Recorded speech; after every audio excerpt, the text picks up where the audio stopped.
The grand hall of the royal palace stretched as far as the eye could see. Tall pillars made of crystal reached toward the ceiling, each one glowing with soft blue light. Hundreds of beings from across the galaxy filled the space, their voices creating a low hum of conversation. Some had scales, others had fur, and a few seemed to be made of pure energy.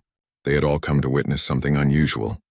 Today, Queen Zarakai of the Zaltaran Empire would marry a human. Zarakai stood at the altar, her silver-blue skin shimmering under the lights. She was 7 feet tall, graceful, and strong. Her long white hair flowed down her back like a waterfall. Her eyes were large and violet, and right now they searched the crowd for one particular face. She wore robes of deep purple, the royal color of her people. Jewels covered the fabric, each one representing a star system in her empire. The music changed. Everyone turned to watch the entrance. Jake Morrison walked down the long aisle between the gathered aliens. He looked small compared to most of them. He was just under 6 feet tall with brown hair and brown eyes. He wore a simple black suit, Earth style. Nothing fancy. Some of the aliens whispered as he passed. They had never seen a human up close before. Jake kept his face calm as he walked. He did not smile or frown. His footsteps were quiet and steady. When he reached the altar, he bowed slightly to Zarakai. She smiled at him, a real smile that made her eyes crinkle at the corners.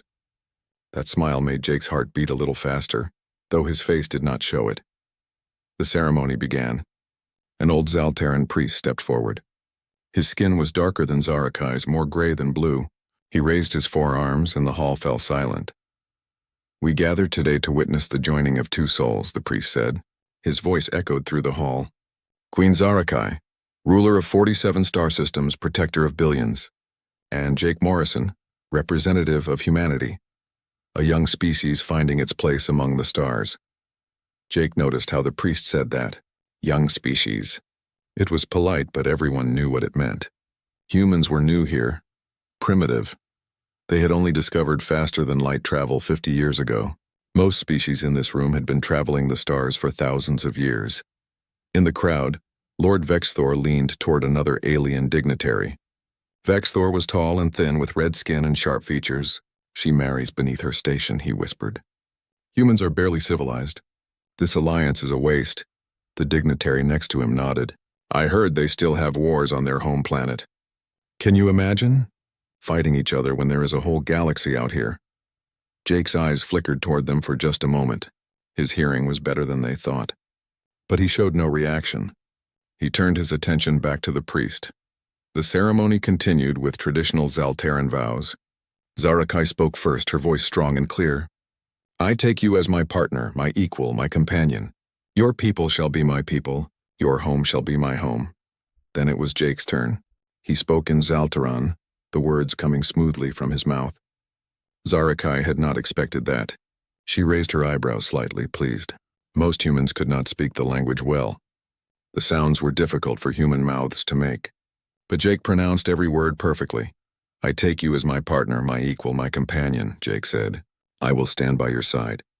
I will protect what you hold dear. This I promise." Something in the way he said protect made Zarakai look at him more closely. There was weight in that word, but before she could think about it more, the priest was speaking again. "Then by the power granted to me by the Zaltaran Empire and witnessed by the gathered representatives of the galaxy, I declare you joined. May your union bring prosperity and peace." The crowd erupted in applause. Some species clapped, others made clicking sounds, and a few flashed different colors. It was done. They were married. The celebration that followed was enormous. The palace had prepared a feast with food from 100 different worlds. There was music from a dozen cultures playing at once. It should have been chaotic, but somehow it all blended together into something beautiful. Zarakai moved through the crowd with Jake at her side. She greeted ambassadors, accepted congratulations, and discussed politics. Jake stayed quiet most of the time, letting her handle the conversations. This was her world, not his. He was just the human who had gotten lucky enough to marry a queen. At least that was what everyone thought. A group of ambassadors surrounded them. One of them, a large creature covered in thick fur, spoke loudly. "Your Majesty, we hope this alliance will encourage humans to adopt more civilized practices. Perhaps the Zaltaran Empire can guide them toward proper galactic standards." Zarakai's smile tightened, but before she could respond, Jake spoke. His voice was calm and polite. "We appreciate the concern, Ambassador. Humanity is always eager to learn from our neighbors." The ambassador looked down at Jake, clearly surprised he had spoken. Good, good. You are young but teachable. That is important." Jake just smiled and nodded, but Zarakai noticed his jaw was tight. The comment had bothered him even if he did not show it. She took his hand and squeezed it gently. Later, she would tell these pompous ambassadors what she thought of their attitudes. But not now. Not at her wedding. The evening went on. Dancing began in the main hall. Zarakai led Jake to the floor for the traditional first dance. As they moved together, she leaned close to him. "You speak my language very well," she said quietly. "Better than you let anyone believe." Jake met her eyes. "I thought it would be respectful to learn. Most humans who come to our world barely try. They expect us to speak their languages." She paused. "You are not like most humans, are you?" "I am just a diplomat, Your Majesty. We are married now. You can call me Zara." Jake smiled, a real smile this time. It changed his whole face. "Then I am just a diplomat, Zara," she laughed. It was a light, musical sound. "You are terrible at lying. What makes you think I am lying?" "The way you move. The way you watch everything. The way you positioned yourself 3 times tonight to keep your back protected." She spun under his arm in the dance. "You have training. Military training, unless I am very wrong." Jake was quiet for a moment. Then he nodded slightly. "You are not wrong.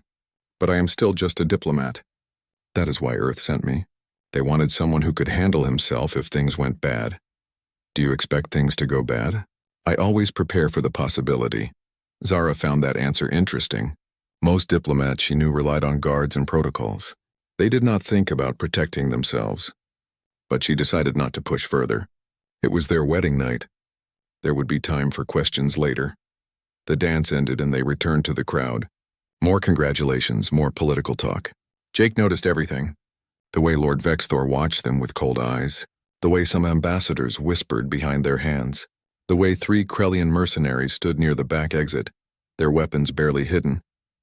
It was a celebration, but it was also a gathering of power. And where there was power, there was always danger. Finally, after hours of celebration, the event began to wind down. Guests started to leave, returning to their ships or their quarters in the palace. Zarakai and Jake said their farewells, standing at the grand entrance as the last ambassadors departed. When they were finally alone, Zarakai let out a long breath. "That was exhausting. You handled it perfectly," Jake said. "Years of practice. Being a queen means being on display constantly." She looked at him. "Does it bother you? All the comments about humans being primitive?" Jake shrugged. "Words do not hurt me, and some of them are not completely wrong. We are new to this. We have a lot to learn, but you do not like being looked down on. No one does." He paused.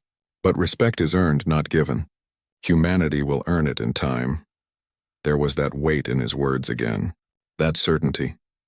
Zarakai wondered what he knew that she did not, but she was too tired to ask tonight. They walked together through the quiet palace halls. Their footsteps echoed on the smooth stone floor. Guards stood at intervals, but they kept their distance, giving the newlyweds privacy.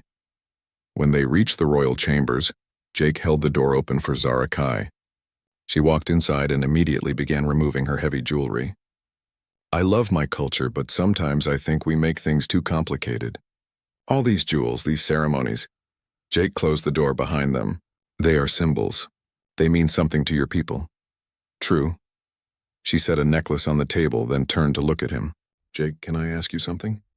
"Of course. Why did you agree to this marriage? I know it was arranged by our governments, but you could have refused." "No one forced you." Jake was quiet for a moment.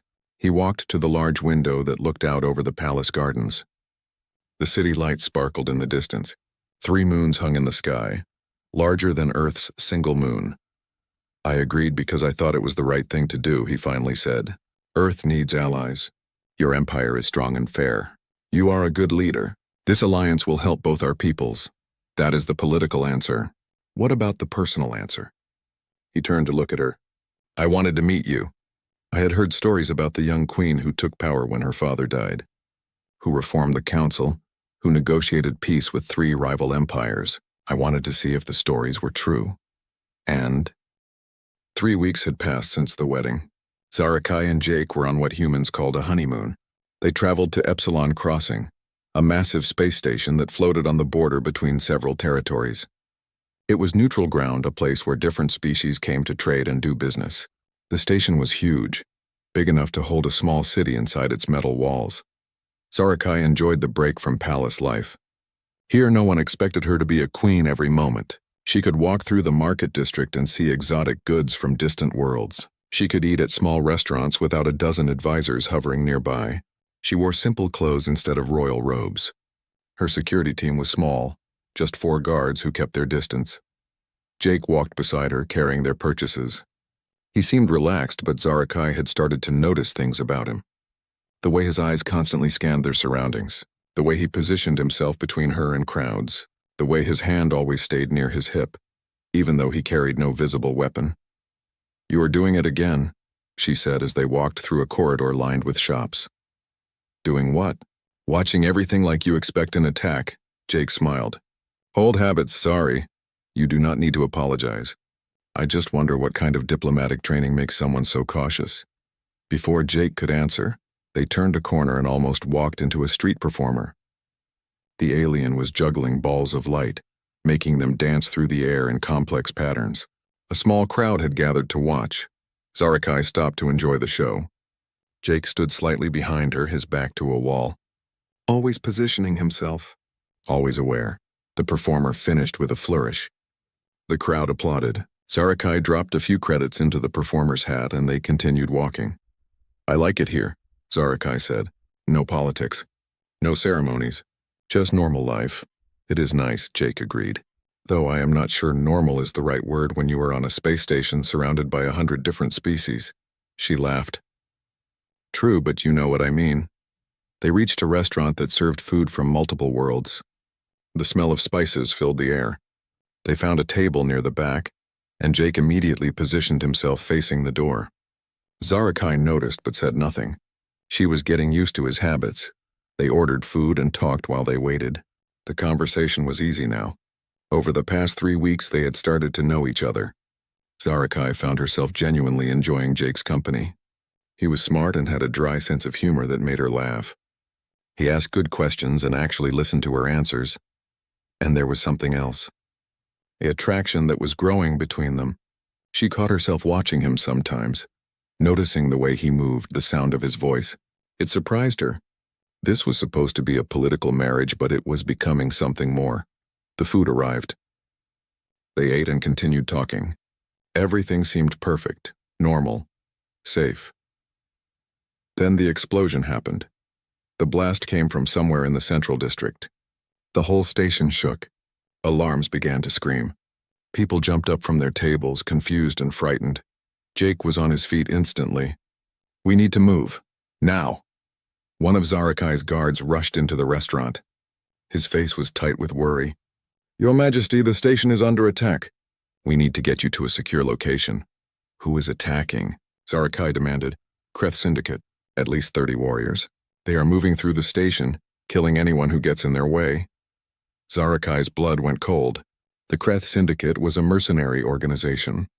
They did not attack randomly. Someone had hired them. "They are after me." "We do not know that for certain, Your Majesty." "I know it. This is an assassination attempt." She looked at her guards. "Get civilians to safety.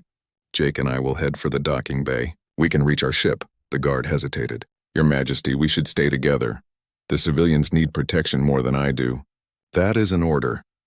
The guard bowed his head and ran back toward the central district where people were screaming and running in panic. Jake took Zarakai's arm. "This way. I know a route to the docking bay that avoids the main corridors." They ran through side passages, their footsteps echoing on metal floors. 2 more of Zarakai's guards joined them, weapons drawn. They could hear fighting in the distance. Gunfire, screams. The Kreth were not subtle. They were halfway to the docking bay when the Kreth found them. The attackers came around a corner, moving fast. There were at least 15 of them. They were big, 7 feet tall with gray skin and thick armor. Each one carried heavy weapons. Their faces were covered by helmets with glowing red eyes. Zarakai's 2 guards immediately opened fire. Energy bolts flew down the corridor. 2 Kreth fell, but the others kept coming. They fired back. One guard was hit and went down. The other tried to cover him but was overwhelmed. More Kreth appeared from another corridor, cutting off their escape route. Zarakai and Jake were surrounded. 30 Kreth warriors, heavily armed and armored. 4 guards, now all dead or dying. Zarakai reached for the energy blade hidden in her sleeve. It activated with a hum glowing bright blue. She had trained with weapons since childhood. She would not die easily. The Kreth raised their weapons. This was it. Then Jake stepped in front of her. "Stay behind me," he said. His voice was calm. Too calm for someone facing certain death. "Jake, there are too many. We cannot, trust me. Stay behind me." The Kreth leader laughed. It was a harsh, mechanical sound through his helmet. "The human thinks he can protect the queen. This will be entertaining." The Kreth opened fire. Jake moved. What happened next seemed impossible. One moment Jake was standing still. The next moment he was everywhere at once. He became a blur of motion, faster than Zarakai's eyes could follow. He dodged the first volley of shots, his body twisting in ways that should not have been possible. Before the Kreth could fire again, Jake was among them. His hand struck the nearest warrior's throat. The Kreth dropped like a stone. Jake grabbed the falling warrior's weapon and used it to block shots from 2 others. Then he threw it like a spear. It hit a Kreth in the chest and sent him flying backward into 2 of his companions. 3 Kreth down in 2 seconds. The others roared and charged. Jake met them head-on. He moved like water, like wind, like something that was not quite human. His strikes were precise. Every hit landed exactly where it would do the most damage. Armor cracked. Helmets shattered. Bodies fell. A Kreth swung a massive blade at Jake's head. Jake ducked under it, moved inside the warrior's guard, and struck 3 pressure points in rapid succession. The Kreth's armor fell apart and he collapsed. 2 more Kreth tried to grab Jake from behind. He dropped low, swept their legs, and as they fell, he struck them both in the temples. They hit the floor and did not get up. Zarakai watched in complete shock. This was not possible. No human could move like that. No human was that fast, that strong, that skilled. It was like watching a master artist paint, every movement perfect and flowing into the next. The Kreth realized they were facing something beyond their understanding. They began to fall back, trying to create distance, but Jake did not let them. He pressed forward, relentless. He grabbed one warrior and used him as a shield against the other's fire. Then he threw the unconscious body into 3 more Kreth, knocking them down like pins. He picked up a dropped weapon and fired 3 shots, each one hitting exactly where the Kreth armor was weakest. The Kreth leader tried to run. Jake caught him in 2 steps, moving so fast he seemed to teleport. 1 strike to the back of the head and the leader fell. The fight was over. 30 Kreth warriors, some of the most dangerous mercenaries in the galaxy, lay scattered across the corridor. Some were unconscious. Others were retreating, limping and broken. The whole fight had lasted less than 1 minute. Jake stood in the middle of the corridor, breathing normally. Not even winded. He checked to make sure all the threats were down, then turned to Zarakai. "Are you hurt?" She could only stare at him. Her mouth opened, but no words came out. "Zara, are you hurt?" Jake's voice became concerned. He walked toward her. She took a step back. "What are you?" "I told you to stay behind me." "Are you injured?" "What are you?" She repeated louder this time. "No human can do what you just did. No one can do what you just did." Jake looked at the fallen Kreth, then back at her. "I can explain." "Explain? You just defeated 30 armed warriors in seconds. You move faster than I could see. She stopped, trying to organize her thoughts. "You have been lying to me. You are not just a diplomat." "No," Jake admitted quietly. "I am not." Before they could talk more, station security arrived. A dozen armed guards came around the corner, weapons raised. When they saw the scene, they stopped in confusion. Bodies everywhere. 1 human and 1 Zaltaran standing unhurt. "What happened here?" the security captain demanded. "Kreth Syndicate attack," Jake said, his voice back to being calm and diplomatic. "They tried to kill Queen Zarakai. We defended ourselves." The captain looked at all the fallen Kreth, then at Jake. "You did this?" "We defended ourselves," Jake repeated.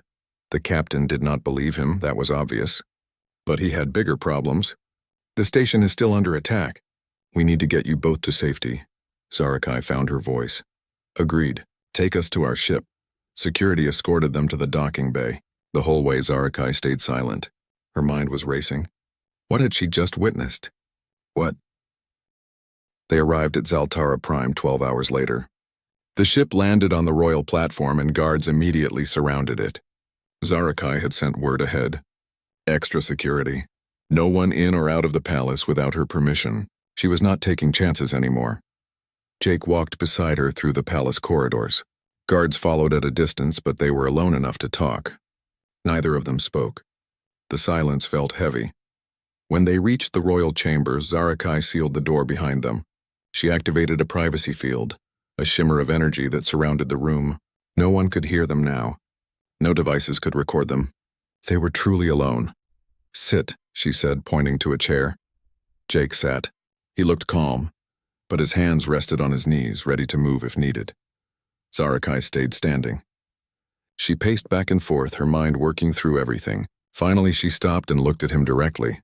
"Start talking. Who are you, really?" Jake took a breath. "My name is Jake Morrison. That part is true. I am from Earth, also true.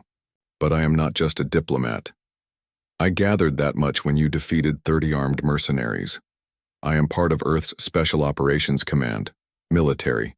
I have been trained in combat, intelligence gathering, and survival. They sent me here as a diplomat, but my real purpose was different. You are a spy." "Not exactly. More like a guardian. My mission was to get close to you and protect you." Zarakai felt anger rise in her chest. "Protect me? From what?" "From threats that Earth intelligence knew were coming. We have sources, ways of knowing things. We knew someone would try to kill you eventually. The political situation in your empire is unstable. You have enemies. I know I have enemies. I am a queen. That comes with the position." She crossed her arms. "But why would Earth care? Why send someone to protect me?" "Because Earth needs the Zaltaran Empire as an ally. Your civilization is strong, fair. You do not conquer, you negotiate. You are exactly the kind of partner humanity needs as we grow into galactic society." Jake leaned forward. "But more than that, we need you specifically. Your council wanted to ignore humanity. Your nobles looked down on us, but you gave us a chance. You treated us with respect. If you died and someone like Lord Vexthor took power, Earth would lose its best ally." Zarakai processed this. It made sense politically, but it felt cold, calculating. "So the marriage was just a way to position a bodyguard near me?" "It started that way," Jake admitted. "But it became more. You became more. What does that mean?" Jake stood up, facing her.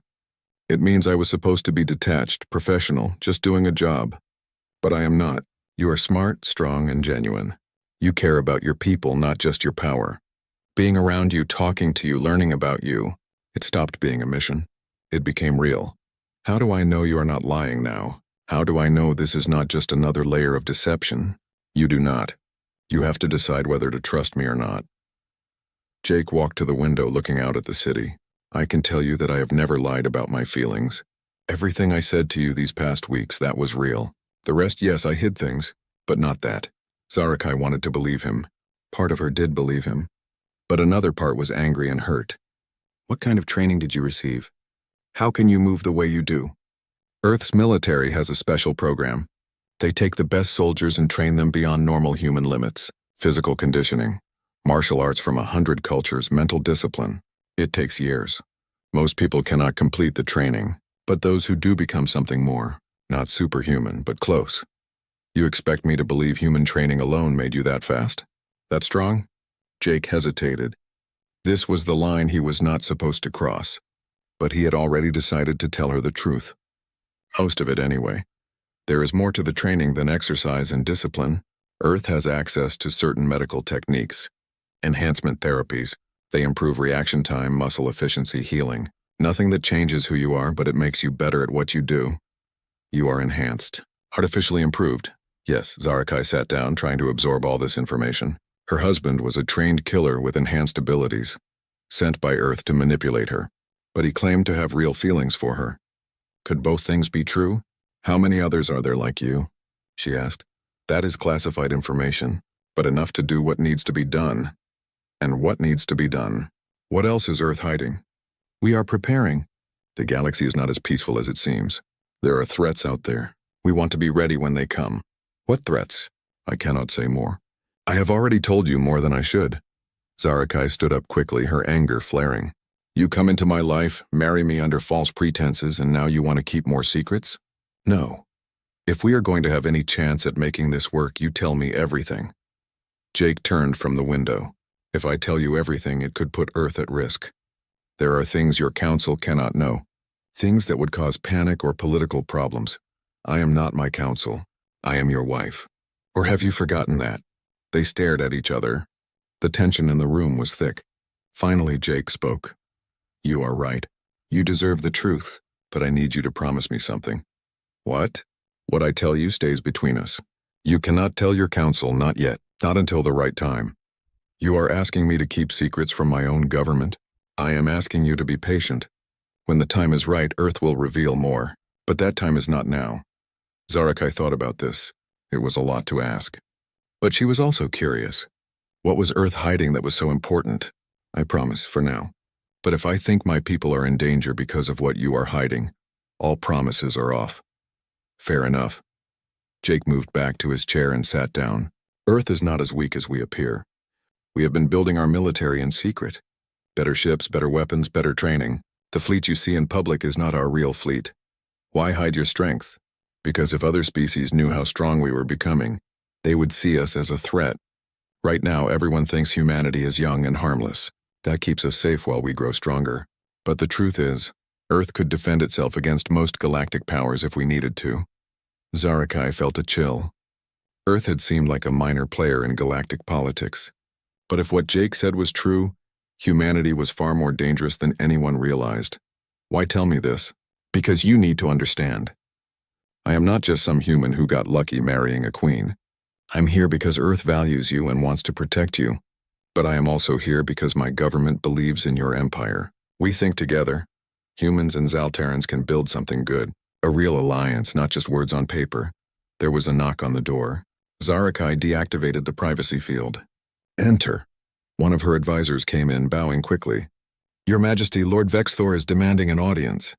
He has heard about the attack at Epsilon Crossing. He is calling for an emergency council meeting. Zarakai's expression hardened. Of course he is. Tell him I will meet with the council in 2 hours. I need time to prepare. The advisor bowed and left. Jake stood. Vexthor will use this against you.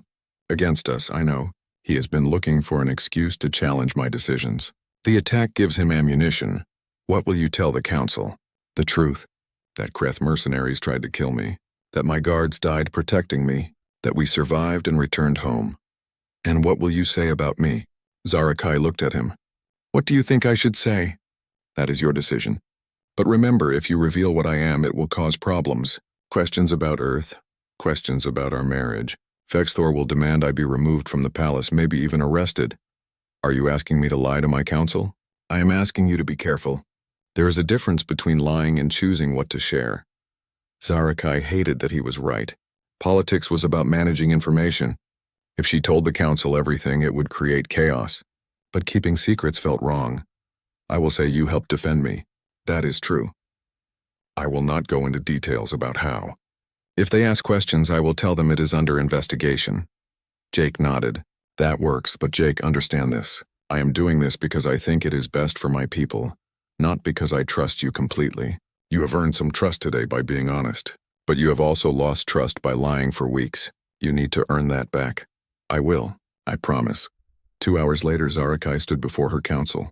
15 of the most powerful Zaltarans in the Empire sat around a circular table. Lord Vexthor sat directly across from her, his red skin seeming to glow with satisfaction. Your Majesty, he began, his voice smooth. We are relieved you survived this terrible attack. But we must address the concerns it raises. What concerns? Zarakai asked, keeping her voice level. The Kreth Syndicate does not attack randomly. Someone hired them. Someone with resources and knowledge of your movements. This suggests a serious security breach in the palace. I agree. I have already ordered an investigation. But that is not the only concern. Vexthor leaned forward. Your human husband was with you. A human with no security training, no combat experience. Yet he survived when trained Zaltaran guards died. How is that possible? Zarakai had expected this question. Jake helped me escape. He kept his head in a crisis. That is all. That is all? Your Majesty, with respect, that explanation is insufficient. The assembled fleet was the largest Zarakai had ever seen. Ships from 20 different species floated in formation near the edge of known space. There were massive Zaltaran battleships, sleek Krellian cruisers, and bulky merchant vessels that had been hastily converted into military support ships. Every major civilization had sent what they could. Even Lord Vexthor's personal fleet had joined them. The royal flagship Celestial Dawn served as the command center. It was a beautiful ship, all smooth curves and glowing lights, but it was also heavily armed. Zarakai stood on the bridge, surrounded by holographic displays showing the positions of hundreds of allied ships.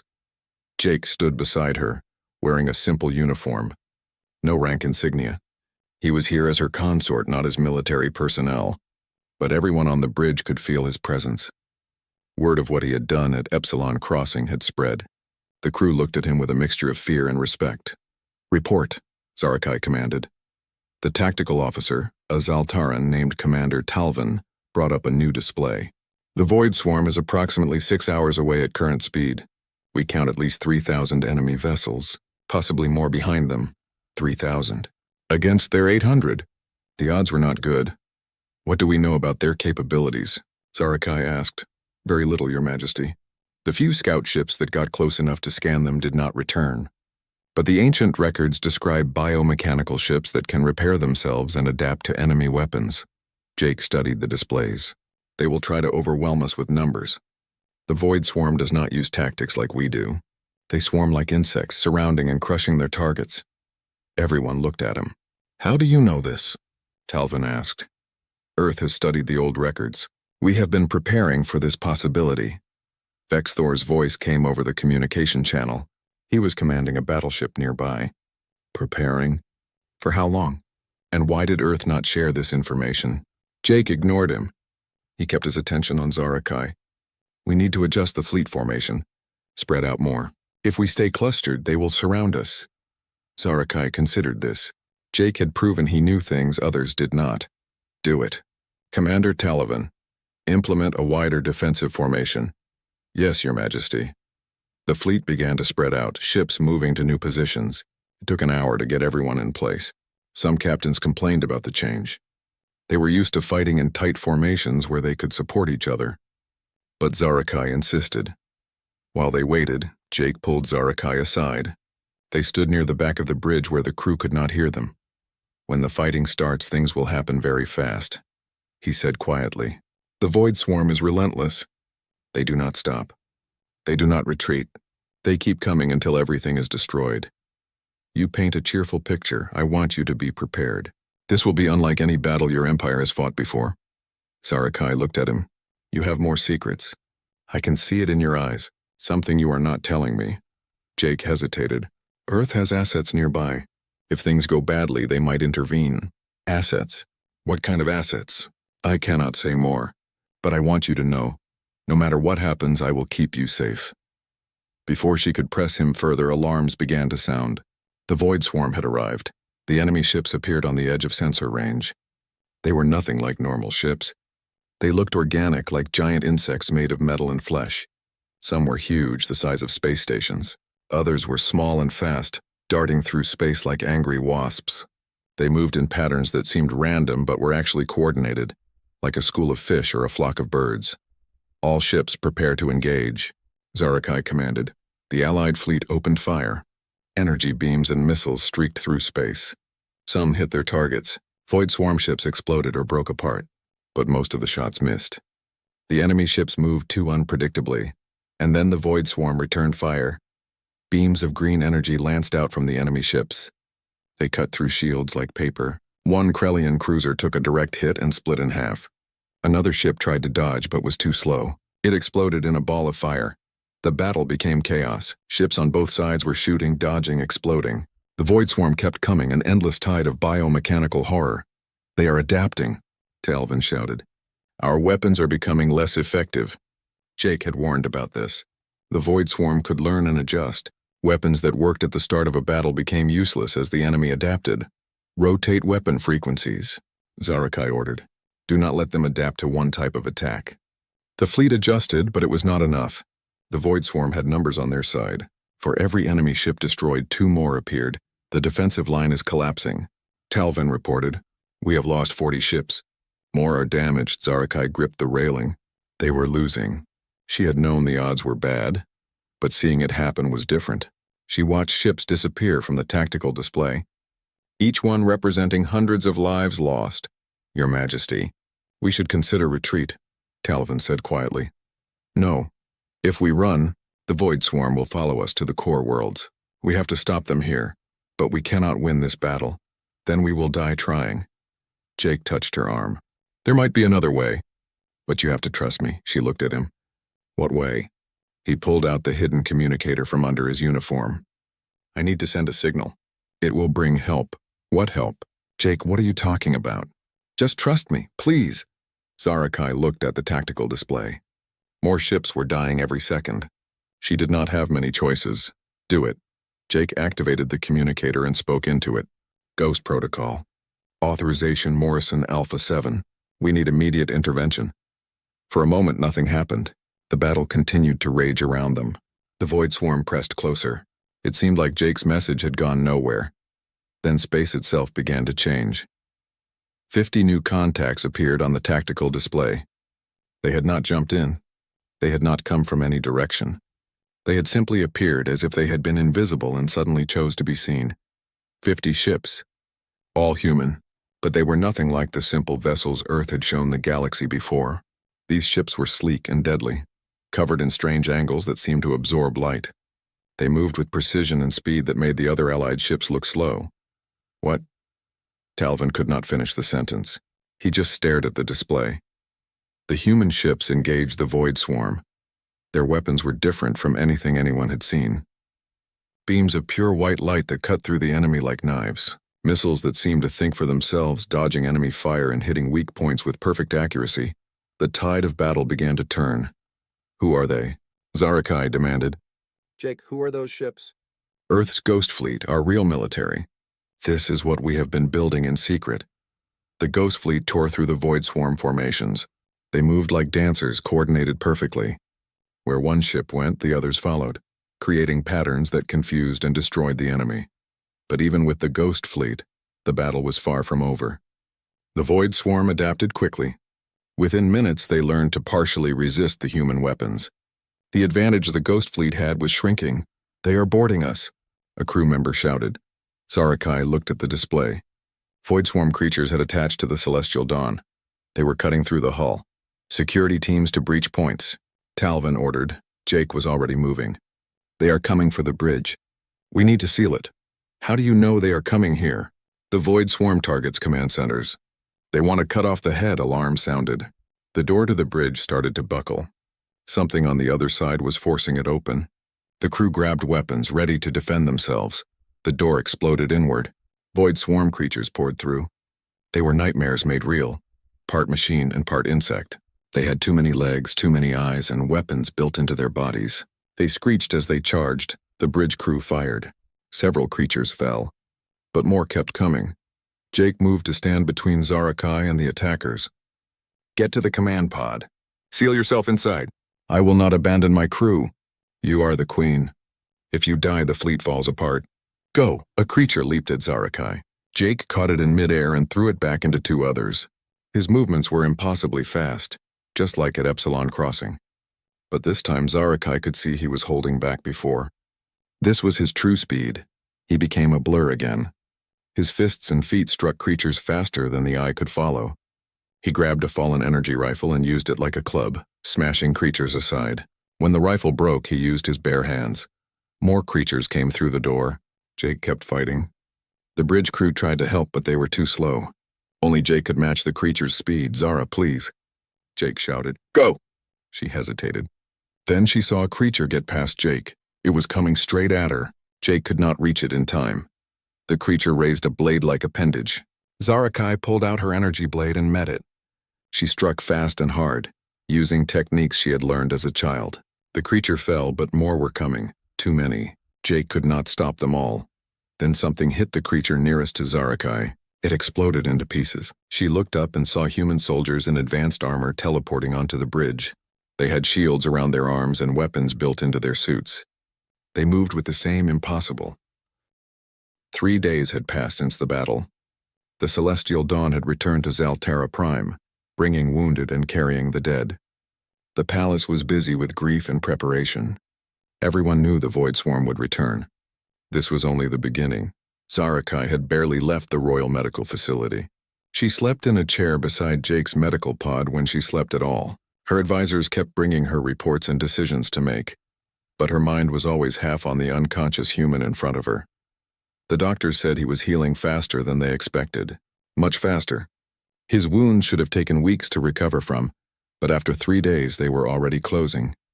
More evidence that Jake was not just an enhanced human. He was something more. On the morning of the 4th day, Jake's eyes opened. Zarakai was reviewing reports when she noticed the change.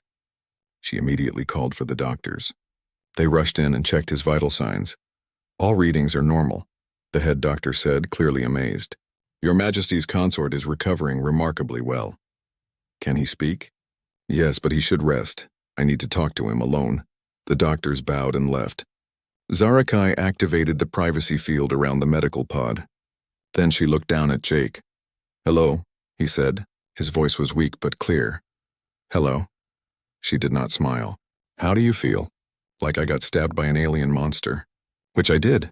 He tried to sit up but winced. Maybe I should stay lying down. The doctors say you are healing impossibly fast. One of the benefits of the enhancement program. Zarakai pulled a chair close to the pod. We need to talk, and this time I want the complete truth. No more secrets. No more half answers, everything. Jake looked at her face and saw the determination there. He nodded slowly. You are right. You deserve to know everything. Start at the beginning, not the diplomatic mission beginning. The real beginning. Jake took a breath. 200 years ago, human miners on Mars found something buried in the sand. Ancient ruins. They were not human or from any species we knew about. The technology inside was millions of years old. What kind of technology? Advanced beyond anything Earth had. Faster than light engines, energy weapons, medical devices that could heal almost any injury. And something else. A warning about the Void Swarm. Yes, the ruins had records, historical files from the civilization that built them. They talked about a threat that moved through the galaxy every few thousand years. A swarm of biomechanical ships that consumed everything. They called it the Void Swarm. The builders tried to stop it but failed. Their entire civilization was destroyed. Zarakai felt cold. So Earth has known about this threat for 200 years? Yes, our governments decided to keep it secret. If we told the galaxy about the ruins and the warning, no one would believe us. We were too new, too primitive. They would think we were making up stories to gain advantage. So instead, Earth decided to prepare in secret. You reverse-engineered the alien technology. We tried. Most of it was beyond our understanding. But we learned what we could. We improved our ships, our weapons, and we created the Ghost program. Tell me about the Ghost program. Jake hesitated. This was the part he was not supposed to share. But he had already decided to trust her completely. Earth selected 50 soldiers, the best of the best. They trained us for years in every form of combat imaginable. Then they used the alien medical technology on us. It changed us on a genetic level, made us faster, stronger, more resilient, enhanced our minds so we could process information and react faster than normal humans. We became ghosts, Earth's ultimate protectors. You are one of 50. Yes. We are spread across the galaxy. Some are in the military. Some are diplomats. Some are merchants or explorers. All of us are gathering information and preparing for the day the Void Swarm arrived.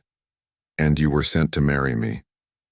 My mission was to position myself close to the Zaltaran Empire. Your civilization is one of the most powerful in the galaxy. If the Void Swarm came, we knew you would be a primary target. Earth wanted someone on the inside who could help protect you and your people. Zarakai stood up and walked to the window. The city stretched below, peaceful and beautiful. How many of those people would die when the Void Swarm returned? So everything was a lie. Our marriage. Your feelings. All of it was just a mission. No. Jake's voice was firm despite his weakness. The mission was real. The orders were real. But my feelings are real too. They were not part of the plan. They just happened. How convenient. The spy falls in love with his target. I am not a spy. I am a guardian. And I did not plan to fall in love with you, Zara. It just happened. Being around you, learning about you, seeing how much you care about your people. You are not just a queen. You are extraordinary. She turned from the window. How do I know you are not lying now? How do I know this is not just another layer of deception to keep me cooperative? You do not know. You have to decide for yourself. But I will tell you this. When that creature came at you on the bridge, I did not think about my mission. I did not think about Earth or the Alliance. I only thought about keeping you safe, even if it meant dying. Zarakai studied his face. He looked sincere, but he was trained to deceive. How could she trust anything he said? A knock on the door interrupted them. Zarakai deactivated the privacy field. Enter. Commander Talvin came in, his expression grim. Your Majesty, I apologize for the interruption, but the Council is demanding an immediate meeting. Lord Vexthor has called for a vote. A vote on what? On your marriage, and on Earth's place in the Alliance. Zarakai felt anger rise in her chest. He is using this crisis to attack me. Yes, Your Majesty. He has convinced many Council members that Earth's deception cannot be trusted. He wants your marriage annulled and Jake arrested as a spy. Jake tried to sit up again. Zara, you should distance yourself from me. If they remove you as queen because of me, everything falls apart. No one is removing me as queen, and no one is arresting you. She looked at Talvin. Tell the Council I will be there in 1 hour, and make sure every member attends. This is mandatory. Talvin bowed and left. Zarakai looked back at Jake. Can you walk? I think so. Why? Because you are coming with me. If the Council wants to judge you, they will do it to your face. That is not a good idea. I will only make things worse, maybe. But I am tired of politics. I am tired of people making decisions based on fear and prejudice. If we are going to survive the Void Swarm, we need to be united. That means truth, not comfortable lies. She helped Jake out of the medical pod. He was unsteady on his feet at first, but quickly found his balance. The enhanced healing was already working. In a few more days, he would be fully recovered. They walked through the palace together. Guards fell in behind them. People stopped and stared. The Queen and the human ghost walking side by side. It was a statement. When they reached the council chamber, the doors were already open. The 15 council members were seated around the circular table. Lord Vexthor sat in the position of honor, looking smug and confident. Zarakai and Jake entered together. The council went silent. Your Majesty, Vexthor began, I am pleased you could join us. Though I am surprised you brought the human, this meeting concerns him. Then he should be here to defend himself. Zarakai took her seat. Jake stood beside her. Very well. Vexthor stood up. Council members, we are here to discuss a matter of grave importance. Earth has deceived us. They hid their military strength. They placed an enhanced soldier in our royal palace under false pretenses. They married him to our queen without revealing what he truly was. This deception cannot be tolerated. Several council members nodded in agreement. I propose the following. Vexthor continued. 1. The marriage between Queen Zarakai and Jake Morrison is annulled. 2. Jake Morrison is arrested and held for questioning. 3. Earth's membership in the Alliance is suspended pending a full investigation. Seconded. Another council member said immediately. Zarakai remained calm.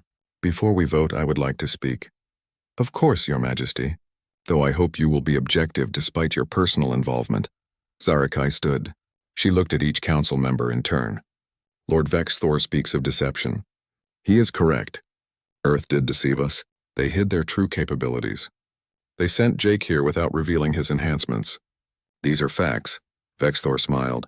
This was going better than he expected. But let me ask you all a question, Zarakai continued. If you had discovered an ancient warning about a threat that could destroy civilizations, what would you have done? If you were a young species that no one took seriously, would you have revealed your preparations, or would you have kept them secret until the right moment? The council was quiet. Earth had a choice.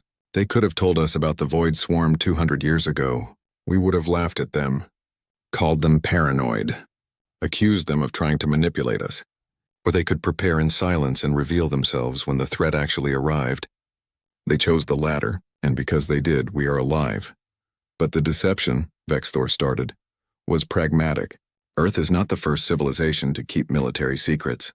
Every species in this room has classified programs, hidden weapons, intelligence operations. But when the Void Swarm came, Earth revealed everything. Their ghost fleet saved us. Their technology gave us a chance. And Jake, she looked down at him. Jake risked his life to 2 weeks had passed since the council meeting. The galaxy was preparing for war. Every major civilization had committed ships and resources to the defense. Shipyards worked day and night building new vessels. Soldiers trained in combined tactics. Scientists from different species shared research, trying to find better ways to fight the Void Swarm. But despite all the preparation, fear hung over everything. Intelligence reports said the Void Swarm was gathering its forces.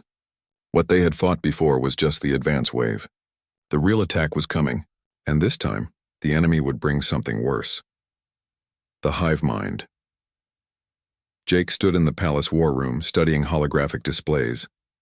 His injuries were fully healed now. He wore a formal military uniform, black with silver trim. Earth had officially made him a liaison officer between the human ghost fleet and the Allied forces. No more pretending to be just a diplomat. Zara Kai entered the room. She wore her battle armor now, purple and silver plates that covered her from neck to feet. She looked like a warrior queen from ancient legends.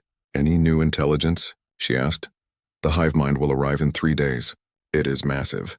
Bigger than anything we have ever seen. Some estimates say it is the size of a small moon. Can we stop something that large?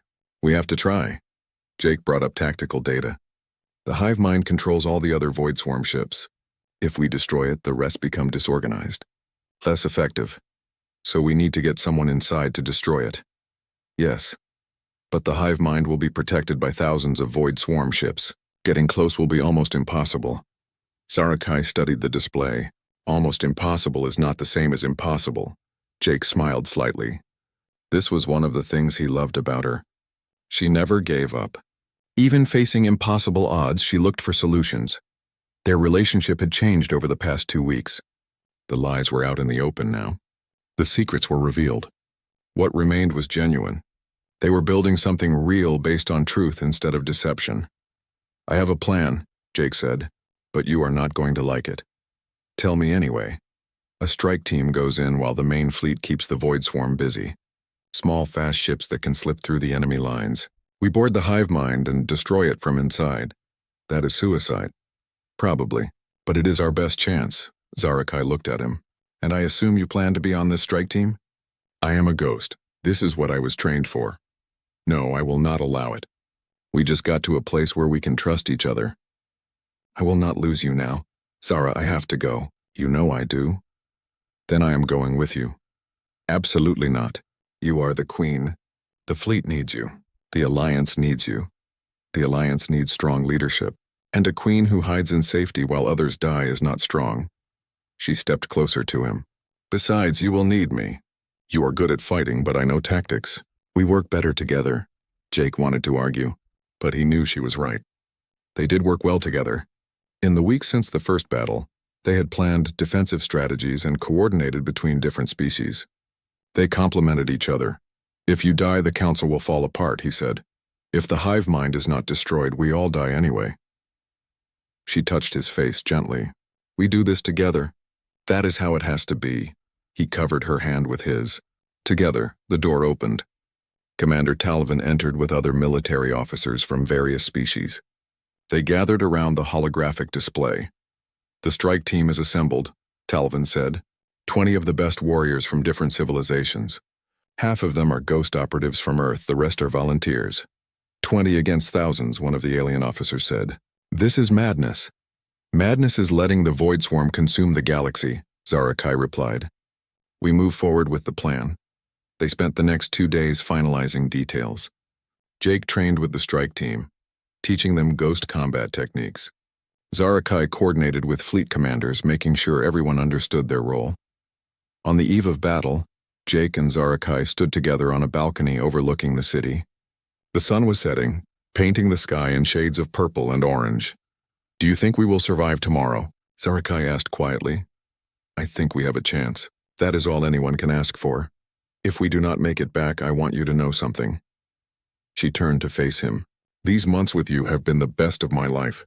Even with all the complications and secrets, I would not change any of it." Jake pulled her close. "I feel the same way. You made me remember that there is more to life than missions and duty. You made me feel human again."